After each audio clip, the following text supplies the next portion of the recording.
Let's study what the effect of the decomposition is on this example.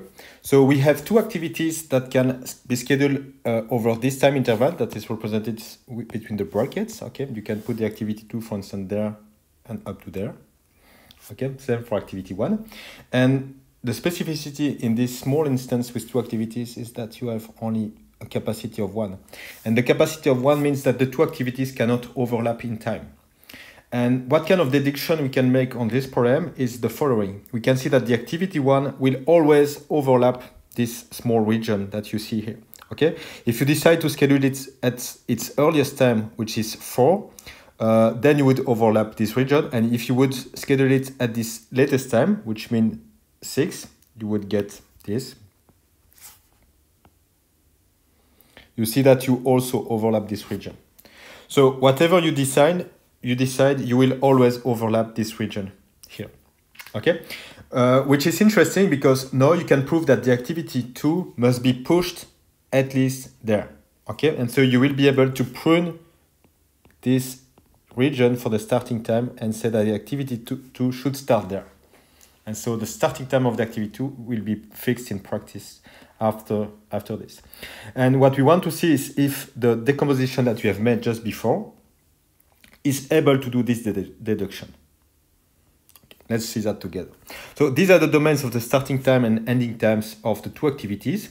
And we have the Boolean variables of the decomposition that represents is the activity 1 overlapping the time interval 5. So 5 is the time interval and this is I. Okay, so the activity 1 may or may not overlap this one. So this is the time interval 5. And you see that it may or may not overlap because if you would push the activity to the end, you would start there. And so you would not overlap that one. So it's totally true that it's either 0 or 1. And so you don't know for sure if this one will be overlapped or not. The interesting one is this time interval 6. The time interval 6 will always be overlapped. Okay, and this will be unforced, so it will be set to 1 because of this. You see that for the time interval 6, it's always true that the starting time is less or equal than 6. Okay, because at the latest you would start the activity there. Okay, and so you will be less or equal to 6 if you schedule it at 6. But it's also true that the ending time is always larger than time 6. And so this is why this is set to 1. For the same reason, this one is also set to 1. Okay? And so it means that we know for sure that it will always overlap this small region, this activity 1. But then this one is again a 0, 1 variable for this one because we don't know if it will overlap it or not. But if you remember from the decomposition, we have this. Okay, we have this very interesting sum constraint which says that for every time interval, the sum of the activities of the multiplication of the status of the activity, does it overlap or not t, multiplied by its capacity on the resource, multiplied by the consumption of the activity on the resource, must be less than c. And so for us, it means that we will have a sum like this here. Over 6, we will have the sum here. We will have the activity 1 multiplied by 1 plus the status of the activity 2 on this time 6 multiplied by 1 must be less than the capacity 1, which is the capacity of the resource that you see here. Okay? But this one is set to 1. We know it from here. This one is 1. Okay. And so we know that this one must be 0. Okay. This one must be 0. And since this one must be 0, okay, we will have the same for this one.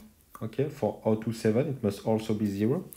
And as a consequence, the right-hand side of the verified constraint must be false. This must be false.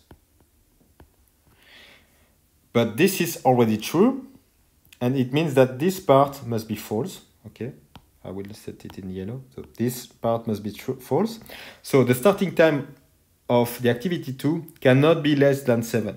Okay, and so it means that the starting time of the activity 2 must be larger than 7. And this is why you will see this pruning, because the starting time of the activity 2 must be larger than 7. And so all this region will be pruned by this constraint. This is how the decomposition works. The drawback of the decomposition is that we need to discretize the time. Okay, we need to discretize the times, and we need to post a sum constraint over every time point. So it means that if you want to schedule over a horizon, let's say of 1000, you will need to add a sum constraint over every time point like this. Okay, and this sum constraint will involve all the activities, all the n activities, and so you will post n times 1000 sum constraints. That's a lot, and so the fixed point computation will be very heavy. And what we don't like, especially, is that we depend on the granularity of the horizon. So if you want to make a model at the granularity in time, which is of the order of 1 second, it means that the number of seconds may be much larger than 1 second. And so this kind of approach will be impractical.